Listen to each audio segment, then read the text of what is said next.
Hi guys, welcome back to my podcast, If Hospital Walls Could Talk, and hello to you on the YouTube. Is that what you call it? I sound like an old person. I'm a bit rusty, I haven't podcasted in a while, because last time I podcasted was probably about a month ago because I did a mass of them in one go. And I'm going to have to do that again today because I am going away, drumroll please, to Kilimanjaro, and then I'm going to Morocco. So it's going to be a busy day for me today. My first one that I want to do is the patients who don't want to leave hospital, or why don't people want to leave hospital, or why do people want to stay in hospital? Because I'm sure for the most people who are listening to this or watching this, you probably don't understand why people want to stay in hospital. Unless you're a doctor, then you might know. Because for the most part, people don't want to be in hospital. Now, today I'm going to go into the reasons why people don't want to leave, and it's a bit more complicated than you might first imagine. Because let's look at the sort of natural history of how things went, okay? So we recently, I say recently, probably about a year ago, half a year, came out of the COVID pandemic, / still in it, but basically out of it. Over that time, the people that wanted to stay in hospital did not want to stay in hospital. And I tell you, I have never in my life seen the hospital so quiet. We're not even allowed to use that word in hospital because it's like a jinx, but I'm allowed to say it here. So over that time, now everybody was clapping the NHS, which was quite funny for us in Devon and Cornwall because literally nobody came into hospital. Everybody stopped coming in. Everybody was scared to come in. Everybody was urged not to come in. Now, it's a shame we can't do that now, but unfortunately, actually, as a result, a lot of people who should have come in probably didn't. A lot of people who should have come in were encouraged to come in but didn't, or they just didn't attend. So we're seeing a lot of late presentations now.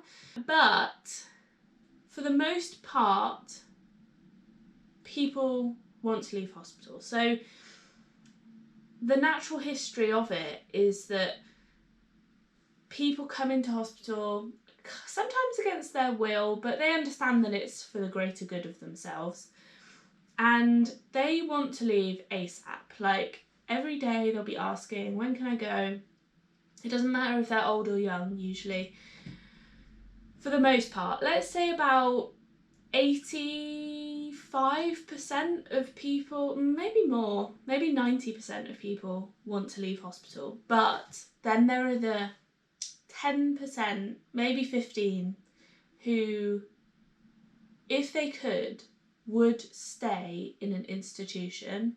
When I say institution, I mean hospital, nursing home, maybe not nursing home, care facility, community hospital, something like that, for their whole lives. Now we're going to talk about two groups of those kind of people and the reasons why they might want to be in that position. A lot of people prefer to be independent and live in their own home, but there are people, and I say 10% because I don't think that's an under-exaggeration.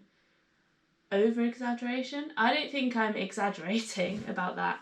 There are people who want to stay. There are two groups of people, and I'm going to talk about them in a minute. But let's talk about why we as healthcare professionals do not want them to stay in hospital. Because I think a lot of people think we don't want them in hospital because we want the bed, because we want to save money, because we think they're a nuisance, because we want higher turnover. And to be honest, I guess some of that is true, I'm not going to lie, but for me, it's not really. For the managers and people that run the hospital, I think some of that does play into it. They are thinking about money and turning the beds over and next person, and they're constantly fighting a battle of cost and bed space, etc. But for the people who are patient facing, I don't think that's necessarily the case. I think there are other reasons why we want people to leave, apart from the money and the beds. Hear me out here. So one of the biggest reasons, to be honest, is because we know it's harmful for the patients. The longer they are in hospital, doesn't matter if you're old, young, I was going to say dead, but it actually doesn't matter if you're dead. Well, not to you, but maybe to your family. But young or old, baby, healthy, anything, length of stay is, the longer you stay, the more negative your outcome, generally. So why would that be? Now, I feel like for the healthcare professionals watching this, you may know all of this, but we are going to get into some stories a bit later, and I'm going to talk about how you can handle these kind of patients, because I've had a lot of dealings with them, and I feel like I'm kind of, when I first started as an F1, I was like, what the F do? I don't know. Very stressful, but now it's fine. So, what are the harms for patients staying in hospital? So let's say, just generally for starters, infections is a big one. Hospitals, you think they're clean. There's a reason why we have cleaners going around literally 4 times a day. Because they could be, if we left it, one of the dirtiest places in terms of, let's concentrate all of the communicable diseases in one place in the city. Let's just put them all in one sweaty box next to each other, going and talking to each other, coughing, using the same toilet. Let's put all of those infectious people in one place, and you are describing a hospital. Because it doesn't matter if you've not come in with an infection. If you go in, we don't have enough side rooms to separate all of the infectious people. So the likelihood is, we also don't have enough nursing staff to care specifically for one infectious person and then specifically for another person. And yes, we wash our hands and stuff like that, but it's not completely avoidable. So the likelihood of you as a patient, you go into hospital, catching an infection, you're already sick, so your immune system is down, we might be giving you medications to decrease your immune system, you are significantly more likely to pick up an infection and going to need treatment for that, lengthening your stay. So that's probably one of the biggest ones, and that's the one that we talk about. Another one is actually, again, generally just institutionalization. That's quite a long word. It looks about the length of the alphabet looking at it, but institutionalization basically means you go into a care facility, and whether you're trying or not, you become used to the fact that people are caring for you and people are doing things for you. And this happens in the military as well. It's not just in hospitals or care facilities. People really struggle to leave the military after prolonged service because they've had their food cooked for them, they are used to a routine, and then they leave that and they enter the chaos of the general world where they're essentially left to their own devices, and that's how it feels. You go from a highly routine-based, cared-for environment to literally nothing. And for a lot of people that feels extremely stressful, especially if you've been used to it for a prolonged period of time, let's say a few months. Now, some people don't get institutionalised because they don't want to be and they want to maintain their independence, but there are some people who have a personality type that makes them more predisposed to becoming institutionalised. Another one, and this is particularly common for older people, and we talk about this all the time in hospital, but is deconditioning. So the longer a patient stays in hospital, the longer they are basically immobile for, especially as an old person, and they get deconditioned so quickly. Something like 10 days of being in a hospital bed for an old person over like 80 or something equates to 10 years of muscle wasting. It's that bad. And then a lot of people don't see it. So, you know, the relatives of family members will be like, well, they were walking before they came in. I'm like, yeah, but they've become very deconditioned. They laid in bed for 3 or 4 weeks and they just don't have the reserve to build that back up very quickly. So it's a very stepwise progression to becoming bedbound the longer you are in hospital, if you're old especially. And my kind of last one is the harms. We're carrying on talking about the harms of staying in hospital for the patient. So what problem are they running away from? Because that problem is probably not being fixed, and this is generally for the patients who want to stay in hospital. So they are running away from a problem, and we'll talk about that in a minute when I talk about the examples that I've got.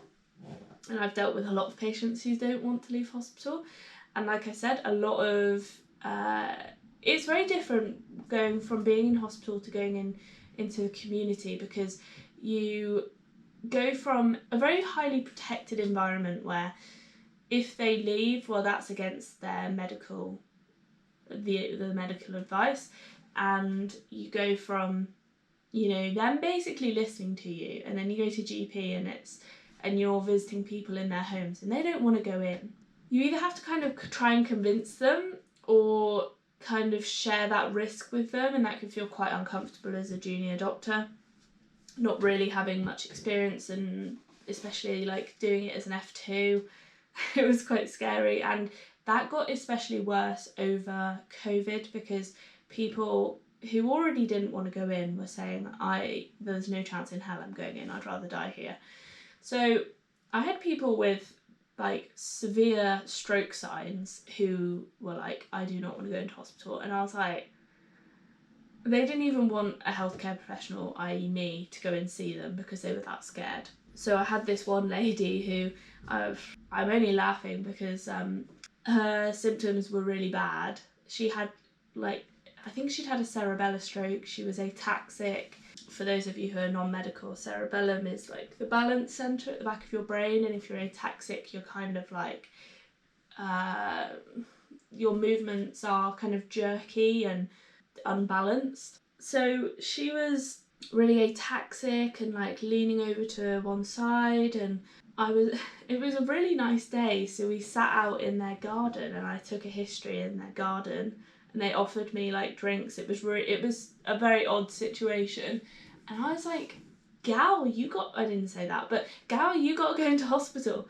And she was like, no, and you know, didn't want to go in because of COVID. And then how would her husband manage? That's another thing, is a lot of people, old people, they look after each other, very cute, but very difficult when one person goes in.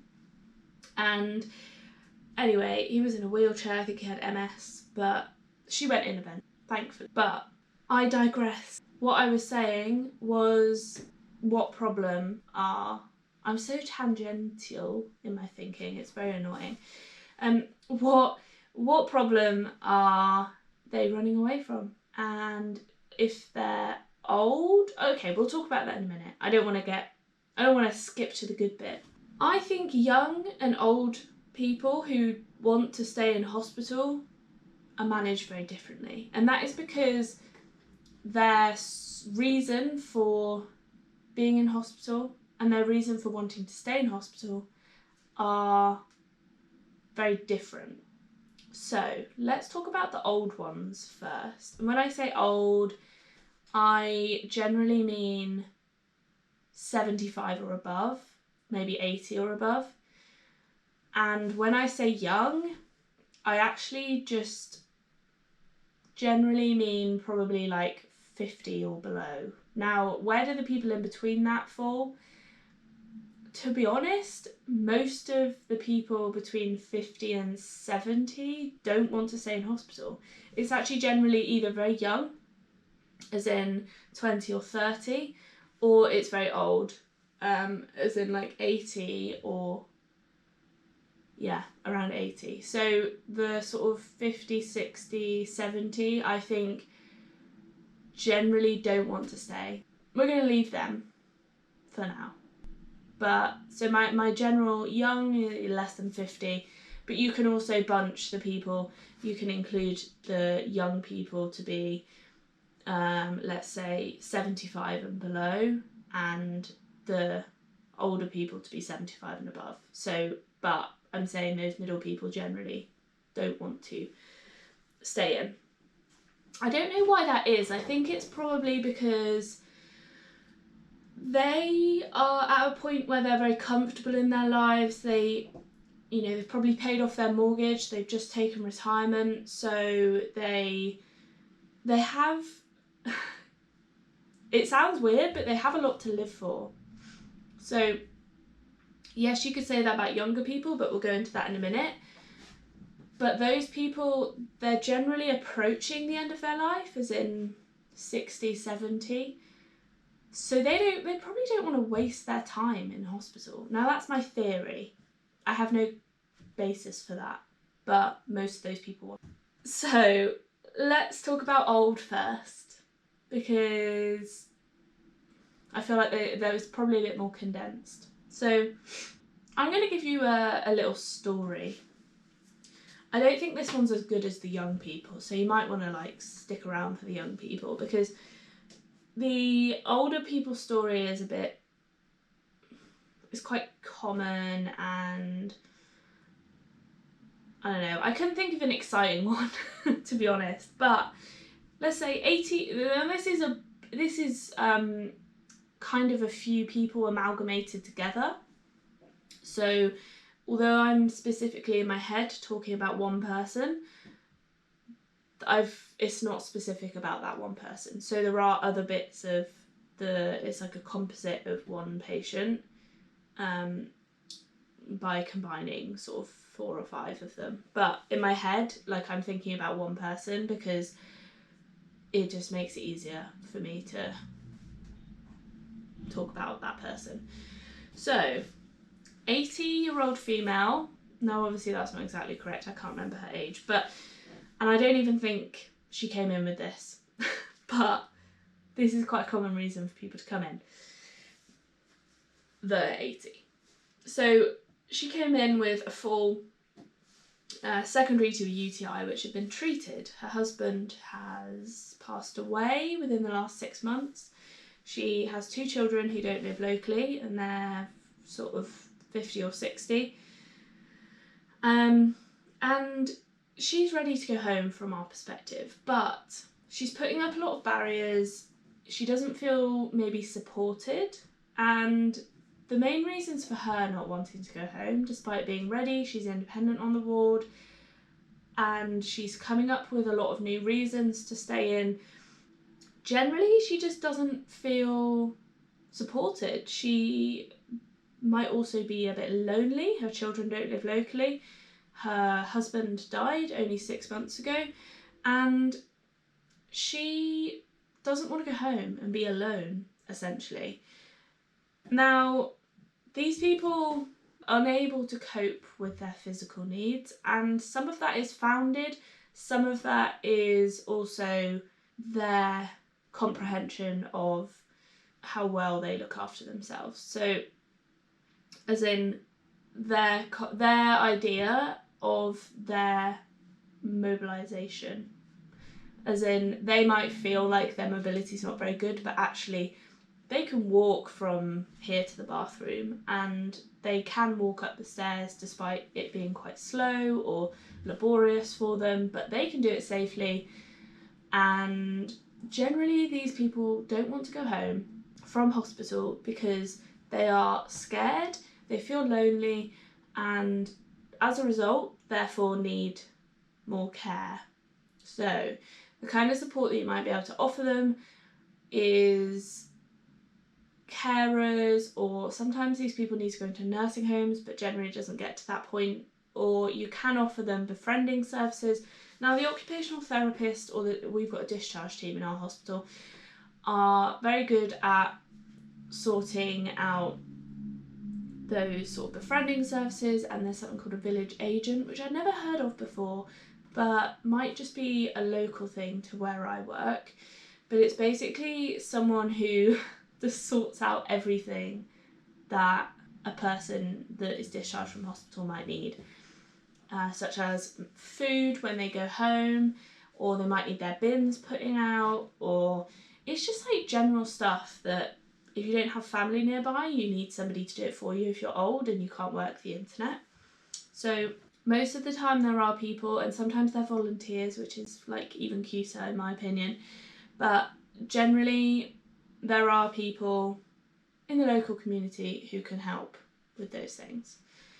I think one thing I actually forgot to put on this list was, not forgot, but it doesn't really fall in the remit of patients who don't want to leave hospital, but it falls into the remit of barriers to discharge, because there are patients, relatives or neighbours, and they are generally very intense.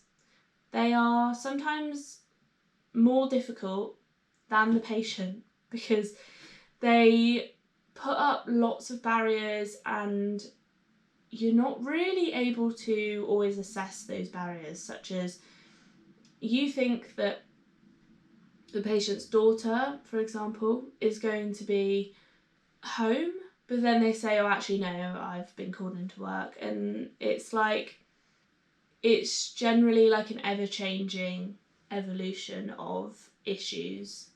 Those relatives or neighbours are generally quite, they've coped with their mum or dad or grandparent or whatever being in and out of hospital multiple times and generally declining. They've also probably picked them up off the floor 10 times and do not feel like that patient can cope on their own anymore. The issue comes when the patient says, no, I'm going home. In which case, you know, if they've got capacity, well, then that's their decision. They may not be safe at home, but you have to help facilitate that. You can't sort of imprison somebody in a nursing home if they are willing to take that risk themselves, and sometimes you have to let them take that risk to see the outcome and help them maintain their independence, but you can help support them in that discharge. But anyway, there are other relatives who may not have the patient's best interests at heart, such as, you know, there are ones who maybe just want their relative to stop being a problem. So those are the ones that will put up a lot of barriers, make a lot of fuss, and they're very difficult. To be honest, generally I don't have to deal with them, and it's the occupational therapy discharge team that do. But sometimes I will need to get involved too. They're generally like, well, what about my mum's medical needs? And then you sort of say, we've sorted it all out, you have to go talk to them, talk it through with them. That's generally your involvement in that. But I digress again. So let's move on to young people. Now, young people are, I would say, a whole different ball game to the older population. Although they still want to feel supported, they generally, all of that revolves around not their inability to cope and feeling scared about falling at home or not being able to manage their own personal needs. It's generally that they don't feel they can handle being at home for mental health reasons. So a lot of them have got bad social situations, either drug or alcohol problems, domestic abuse maybe, they're homeless, or they have mental health problems that means that they have a lot of anxiety about leaving hospital. Some of them have what we used to call borderline personality disorder, and you may still hear that term, but now we call it emotionally unstable personality disorder, or just a personality disorder. You can have multiple different types. A lot of the younger patients have mental health issues, whether it's anxiety, depression, I'm going to call it EUPD, but personality disorder as a whole. It doesn't necessarily have to be emotionally unstable, but the whole root of the young person wanting to stay in hospital is one of two things. Either they're scared or they want something. Now that's probably the difference between older people and younger people. Now both old people and young people can be scared of leaving hospital, but the older people generally aren't wanting something. And when I say something, I mean drugs. Now, I think it's generally quite easy to determine who wants drugs and who doesn't. There are a few ways to tell if you don't know them already. They'll generally be painkillers or opioids or what are they called? Like neuropathic medications. Sometimes there'll be anti-sickness, so cyclizine, if you give it IV, can give you quite a nice head rush, so I hear. I've never had it. But generally it's opioids, sleeping tablets, diazepam, things like that.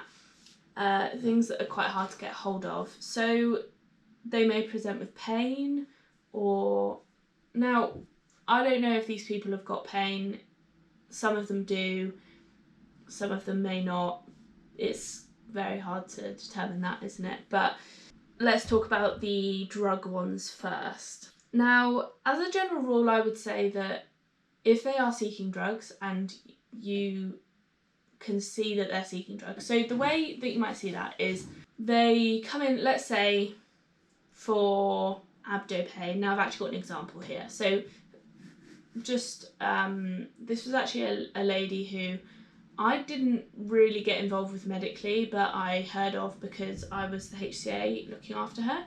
So she was a roughly 30-year-old IV drug user, IVDU, and she came in with abdo pain and reported nausea. I don't think she vomited, but wanted IV cyclizine. Now, a classic thing that people will say if they are drug seeking is, I only want this drug, I only want it in this method. And generally that is intravenous IV through the vein. They won't say, I want it orally. They will, I'm saying generally because there are obvious cases where this isn't the case, but this lady said, I only want IV and I only want cyclizine because that is the only method it works. Now, fair enough, if you're vomiting, we do generally give IV medications, especially anti-sickness. But if you've given that and she's not vomiting and she's still asking for IV cyclizine, generally we would say we would always try oral first because you can't have IV medications as a general rule in the community. But it's when they start saying no, they're very incessant about, no, I want it IV. I mean, you can even give cyclizine, I believe, IM, but it's quite painful. But, if they're not asking for it IM, they're asking for IV because that's the way you get that instant hit, that instant kind of gratification of the rush to your head. Now, I don't know what that's even caused by, but I remember I had one patient who specifically didn't want IV cyclizine and asked for it orally because he did not want that feeling. And I was like, oh, I've never heard of that before. So yeah, generally they will want a specific drug in a specific preparation and they will know when that drug is due. They will have it timed. They'll say, okay, so I had that one at 2 o'clock. I know my next dose is at 6 o'clock, for example. And at 6 o'clock, trust me, they will be there. So those are the kind of telltale signs. Another one is, it's hard to say that somebody isn't in pain because what we perceive and what we feel is very different, what we perceive and what they feel is very different. But let's say there are a few ways that you could probably say this person doesn't seem to be in as much pain as they're reporting. So they only appear to be in pain when you're in the room or when you're looking. They report that they're not able to do something but because of pain, but then they proceed to go and do it. They go out to have cigarettes despite being in severe pain. Their pain sometimes doesn't match up to what they're talking about, or the examination findings don't correlate with what they're describing. So those are the kind of ways you can tell, and it's not exclusive, and it doesn't mean that all of anybody who's doing that is drug seeking, but those are a few ways that you could tell. So I remember this 30-year-old female coming in and saying, I want this IV cyclosine. And eventually the doctors were like, you know, you give it enough times, but when people keep asking for that and aren't coming, you know, willing to accept other methods of administration, such as oral or other medications, such as ondansetron or metoclopramide, they only want that specific one. You say no, and eventually she just disappeared. I remember walking back in the room, and her bed was empty, her stuff had all gone, and you know, by this point you think, well, she didn't get what she wanted, so she left. Okay, so that's her. Now, the other kind of people are the scared kind of people. They're not there because they want drugs or they want drugs. That's the only thing. They are there because they are scared, or now I guess you could say there is a third kind. Now that the third kind might be people who you think are there because they want attention, but generally I think you could put that into the sort of institutionalization mental health sector. The last one that I want to talk about is the ones that are in pain. So I have an example, and this is fairly recent actually. Ooh, sorry. I'm very struggling today. I feel very snotty. My voice doesn't feel good. Oh, I'm just like, I don't know, this is feeling difficult today. I don't feel like, I don't even know if this is like useful or interesting, and I think that's kind of playing a part in it, but you know, as long as it's useful to somebody, let me know, it would be helpful, just one person. So 25-year-old female, she has got a multitude of health problems, and I would say a lot of them aren't her fault. They are sort of autoimmune health problems, and one of them in particular is eczema. Now, she had severe eczema on mainly her lower arms, including her hands, and she really struggled to like move her hands. I remember the consultant going in there, and this lady was very scared to go home due to pain reasons, didn't feel like she was able to cope, and she had a lot of mental health problems, anxiety and depression, I mean. These patients in particular will, to be honest, all of the patients who don't want to go home will resist discharge. But if you go in there and say to these patients, you're going home, or it's time to go home, and they're not ready mentally for that, they will push back and get upset, get frustrated, feel abandoned, they don't feel ready, and that's very difficult to come back from. So I spent a lot of time trying to pick up the pieces from that, and they pick up very much on the chopping and changing of plans. Now, if they're told one thing, and this does happen in hospital, you know, things change, you get new information back, or sometimes patients pick up the wrong information, and you know, you might have said something kind of offhand. Somebody might have said, oh, it could be this, but they pick up that is their diagnosis. So it's just being mindful of the fact that when you are telling a patient, it could be this. If you really don't think it is that, such as, you know, when you say, oh, it could be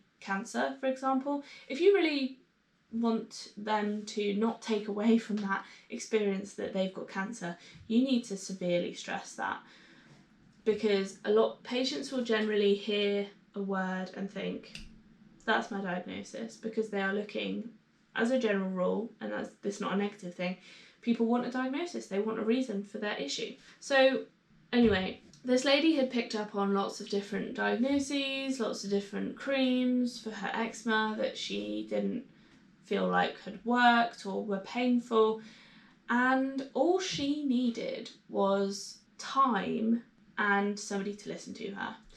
And I don't want to like blow my own trumpet, but essentially I provided that for her, and we essentially got to the point where she had used about 7 different types of cream on her arms, and she didn't tolerate really any of them. Now her eczema was severe, like I don't really want to use this as an analogy, but I'm going to. It was kind of like crisps on her hands, like the skin was that dry. And then there were some regions of sort of cracked, open areas which were very painful, and your hands and your arms are very sensitive, just like your mouth and downstairs region. So it is a very painful area to have cracked, red, open skin, and I've had it on my face where I've had wind and sunburn on my face from skiing, you know, when you get oh my god, it was so bad. And I remember it being so painful and so itchy, and in a way I could kind of empathise with her with that, and I could be like, look, you need to push through this itch. It's going to be itchy. In fact, putting cream on something like that, although it feels like it should be soothing, is very much the opposite, because you need to get that dry stuff off, and the only way you're going to do that is to moisturise it. So eventually I got to the point, after managing her for a couple of days, being like, right, I'm going to come and see you later, and we are going to lather your arm. When I had felt kind of comfortable that it was just eczema, and all it needed was to push through that pain and the itchiness, we're going to lather your arms with as much emollient as humanly possible.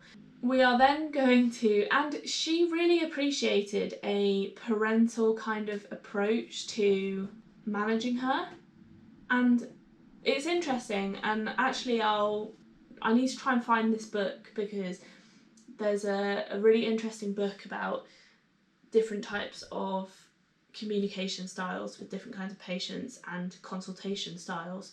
So she wanted a parental approach, but a sort of nice, kind, give you time, be very clear about what's happening parental approach, rather than you don't need to be here, you're going home, which is what she had received a few times.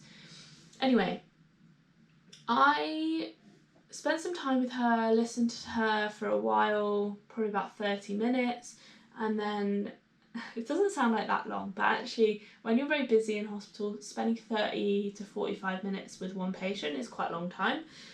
Anyway, we moisturised her arms, it was very cathartic for the both of us, and then we wrapped it up in these bandages, and I did that again before I went home, so that was twice a day. She then got to the point where she felt like she had kind of broken through that pain, itchiness barrier, felt listened to, felt less scared about the fact that it was now resolving. I think one of her main issues, and actually having communicated with her about what were this sounds really cringy, but like her ideas, concerns and expectations, that ICE method again, what were her concerns and what were her expectations? And I think, like, I know it sounds really cheesy, but like getting that information and then working with that information is so important. So her ideas were that she had severe eczema, but her concerns were that it could be something else.